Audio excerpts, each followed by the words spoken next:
Hey, what's up, stock compounders? Brad here. So Mohnish Pabrai did a podcast yesterday with the Columbia Business School, and it's the Value Investing with Legends series. His kind of soundbite was the value of continuous learning. That was kind of the topic that Pabrai was getting into. You guys, it was a fantastic podcast episode. I highly recommend listening in full. It's 72 minutes long. I'm going to link to it in the description. And the way I found it, I follow Mohnish Pabrai on Twitter, and he tweeted out that he had just done this podcast, put the link on there. So definitely give him a follow on Twitter if you haven't done that already, and find me on there as well. I'm really enjoying Twitter as a way to find new content around value investing. So I just want to share some of my highlights from this podcast episode with Mohnish Pabrai. So, he basically started his own business in the IT services arena in 1991. Okay, he had gone to school as a computer engineer, worked for a while for a company, decided to start his own business. And essentially, after 10 years, a decade after he started that business, he sold it for $20 million. Okay. So his initial stake in the business, he put $30,000, I believe, from a 401k, and then he borrowed $70,000 from credit cards. So a total of $100,000 in to get $20 million out 10 years later. So that's a 200 bagger for his own business, which is obviously very impressive. He talked a little bit about his teenage years, right, with his father, who was a serial entrepreneur. The problem with his father, or the challenge, I should say, is that his father was a brilliant entrepreneur, but whenever he would start to get traction with something, he would leverage it to the hilt. Okay, so just borrowed as much money as he could from whatever banks would lend to him for those businesses. And the issue with that is inevitably those businesses would start to face headwinds at some point, right? And because he was so leveraged, it was very, none of the businesses, they all failed eventually. Mohnish Pabrai, in this podcast, he mentioned many nights he would try to figure out how to keep the business running for one more day. Okay, so him and I think his brothers would work on this. How do we keep the doors open? How do we keep the lights on for this business for just one more day? And then, of course, the next night they would try to figure out how to get it going one more day. And so he really learned from his father an important lesson around risk management, right? If you overextend yourself during times of prosperity, when you have tailwinds as a business, it's, you're setting yourself up for troubles down the road when things aren't necessarily going in your favor. And so that really shaped how Pabrai thinks about risk. And he's really looking at when he's looking at investment opportunities, the first thing he's looking at is, all right, how much money can I lose on this? And he wants to see that as close to zero as possible. And only after that step is complete will he look at, okay, what's the upside here? Once the downside is taken care of, what's the upside? So it's interesting to kind of get a glimpse into how that framework sort of came about from his teenage years. He talked about engineering, his engineering background as it relates to investing, which I've never really heard him get into before. And as a fellow engineer, I was particularly interested in this. Engineering is oriented around problem solving, and it takes a structured approach to problem solving. I'm going to boot this up again real quick here. Sorry, guys. It takes a structured approach to problem solving. You have a set of tools, and you have to figure out how to get this system to work. So what are the steps to make that happen, right? Very structured. This type of approach comes very naturally to engineers. And then a little bit later in the talk, he kind of gets back to this. He sees investing as a jigsaw puzzle, right? There's all of these different pieces, and it can take quite a bit of work to kind of complete this jigsaw puzzle. But once you've completed the puzzle, once you really understand the business, the investment thesis is really just 3 or 4 sentences. There's only 3 or 4 kind of major drivers of that investment thesis. 3 or 4 things that really matter to the business, to the future success of the business. So I thought that was an interesting insight around how his engineering background has kind of contributed to his investment journey. He mentions Buffett. So most of us who are watching this today only think of Buffett as someone who's insanely popular, right? This mega guru of the investment world. But Pabrai mentions before the B shares of Berkshire Hathaway were issued, there were never more than 1,000 people that went to Omaha for these annual meetings. And the B shares came out only in 1996, right? So they came out after Pabrai started investing. He really began investing in 1995. So it really hasn't been that long. When you look at how long Warren Buffett has been investing, that he's been really popular. So I thought that was kind of an interesting, and it gets me back to this concept of compounding, right? So, I think Buffett started his first partnership in 1959. So essentially you've got, nearly 40 years, 37 years, where there were never more than 1,000 people that were kind of knocking down the doors of Warren Buffett trying to, drink, whatever magic sauce he had. But then quickly, you see that kind of exponential hockey stick curve with how many people were attending these Berkshire Hathaway annual meetings. So it's kind of an interesting parallel with compounding. Pabrai talks about how he had 2 100-baggers between that kind of initial 5 years of investing, 1995 to 2000. They kind of both got swept up in the dot-com bubble. One was a U.S. company, one was an Indian company. And it's funny, he jokes now, back then he invested $100,000 in this company that was a 100-bagger. The other 100-bagger, he invested like $15,000 in. But today, he's making investments of like $50 million. So he's praying that he gets another one of these 100-baggers now that he's got such a larger initial stake in the companies today. Because you think about it, 50 million, if he's investing 50 million in a company and it's a 100-bagger, it's $5 billion, right? So the numbers are insane with 100-baggers, especially if you have these big bets up front. He actually applied for a job with Warren Buffett in 1999. He was working with a team to help him craft this cover letter and resume to try to get Warren Buffett to give him a job. He got a response within 5 days, right, from Warren Buffett in 1999, which is pretty impressive.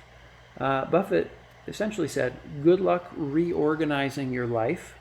I am not the answer." It's so good. And Pabrai really had his heart set on working for Warren Buffett. That's the only guy he wanted to work for. But because Warren Buffett didn't have any job openings, right? Buffett makes all of his own investment decisions, at least he did at the time. And there wasn't an investing role with Warren Buffett. So, It didn't work out there, but the nice thing is he started his own fund that same year in 1999, and great things have happened since then. So it wasn't all bad receiving that rejection from Buffett. He gets in a little bit to cloning. He says humans look down on cloning, right? It's somehow beneath us to copy the great ideas of others. We'll listen to our competitors. You got great competitors that have a business that's similar to yours. We'll look at what they're doing. We'll listen to what's working for them. But there's no behavioral change. In the vast majority of cases, we don't actually adopt those ideas and incorporate them into the business. Same with investing. I mean, for ages, we've been able to look at what are the greatest investors buying and selling and holding. That's all been public information. And yet, as a percentage, there are so few investors who use that information to look at those companies, dig in, and add them to our portfolios if that makes sense after doing a deeper dive. So it's just crazy that not more people do that. And that's one of the reasons I'm so big on cloning, right? Obviously, it's great to look at what the greatest investors are doing, the best in your field. You can see where they're putting their money. But another thing that makes it so great is that so few people take advantage of that, which means there's a great competitive advantage to doing so. Every quarter, Pabrai is going through Dataroma, right? Looking at what, he talks about Seth Klarman, Bill Ackman, David Einhorn, all of these great value investors. He tries to reverse engineer. Ackman bought X, last quarter. I wonder why he did that. And he talks about Fiat Chrysler and how this is really how Fiat Chrysler came to his attention, is that he saw that Buffett was buying GM. He saw that there were a few other value investors who had started buying into the auto industry, which was an industry Pabrai thought was just a terrible industry to invest in. But seeing that these great investors were putting money into that industry, it got him to set aside these preconceived notions about the auto industry and take a deeper look. Maybe something has changed. Let's take a look at this and try to understand what these great investors are seeing in these auto companies. So, it's a great reminder for me. It's easy to get stuck in a way of thinking around value investing and just disregard anything that comes along that doesn't quite fit how I'm used to looking at it. And that's probably going to catch up with you if you continue to do that, because things change, right? And this podcast episode from Pabrai, it's all about the value of continuous learning. It's about taking new information and using it to inform, what is the smartest way to invest today, from a value perspective, from a do not lose money perspective. So it's great. There's always more to learn. So this is I really like this piece. So Pabrai read the investment letters of Nick Sleep, and that's one thing it's something that really got him to shift from this buying $1 for 50 cents to buying these long-term compounders. So essentially what Nick Sleep and his partner did in 2013, they were running $3 billion, probably making pretty good money from managing other people's money, running $3 billion, managing $3 billion. They wrote a letter to their investors saying, hey, we own 3 stocks that make up the vast majority of our portfolio, okay? 10 years from now, we're going to own these same 3 stocks. We really don't want to spend 10 years writing letters to you.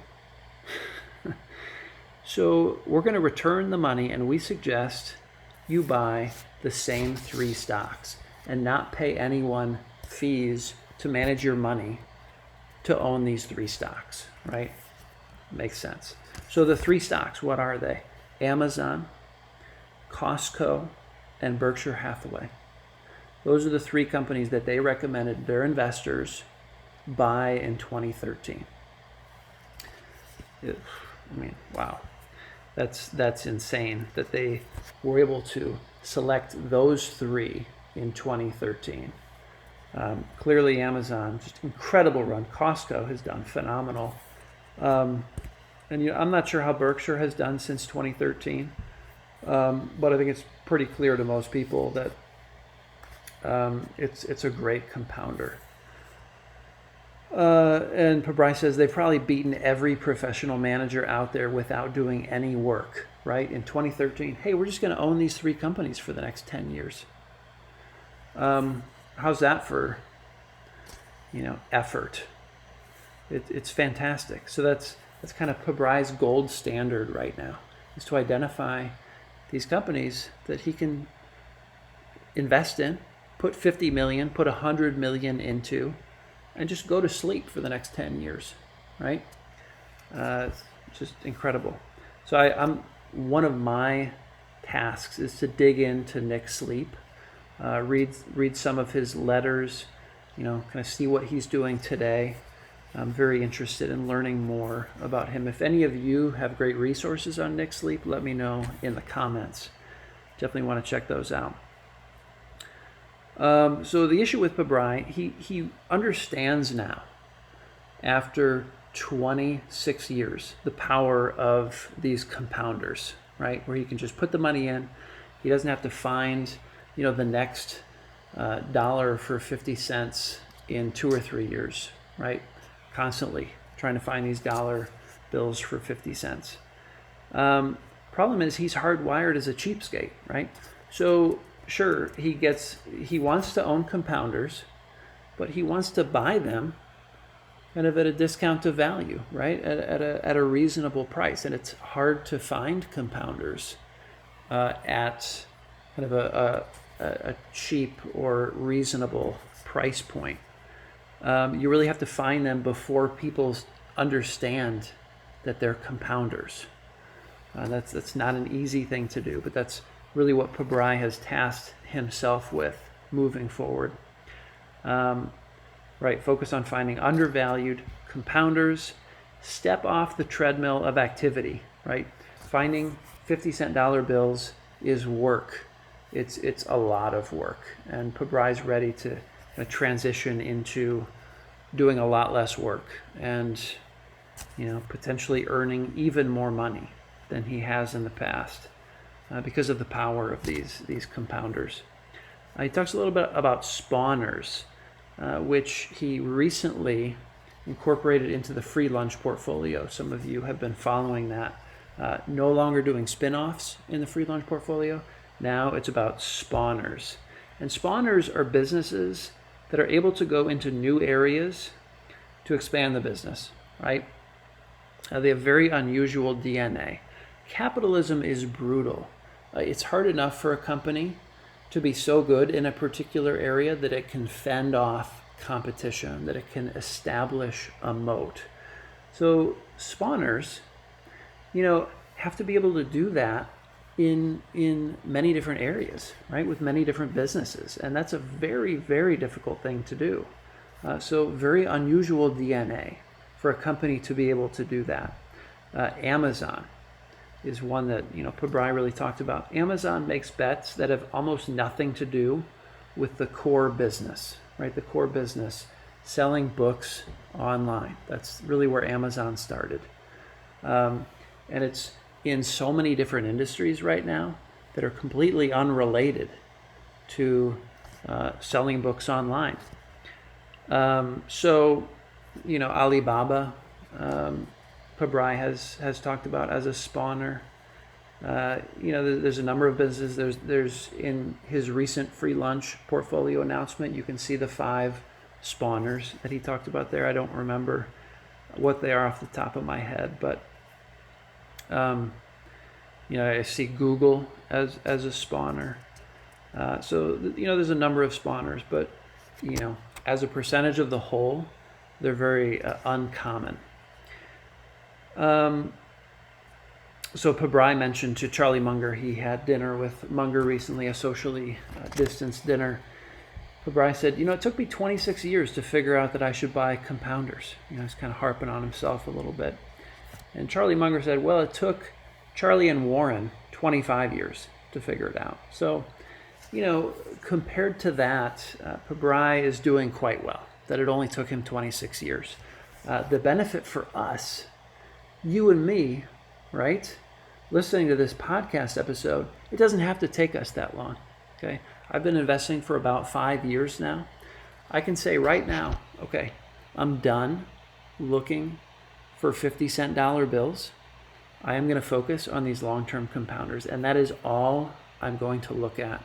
If it doesn't fit that, if that's not the DNA of the company, I'm moving on.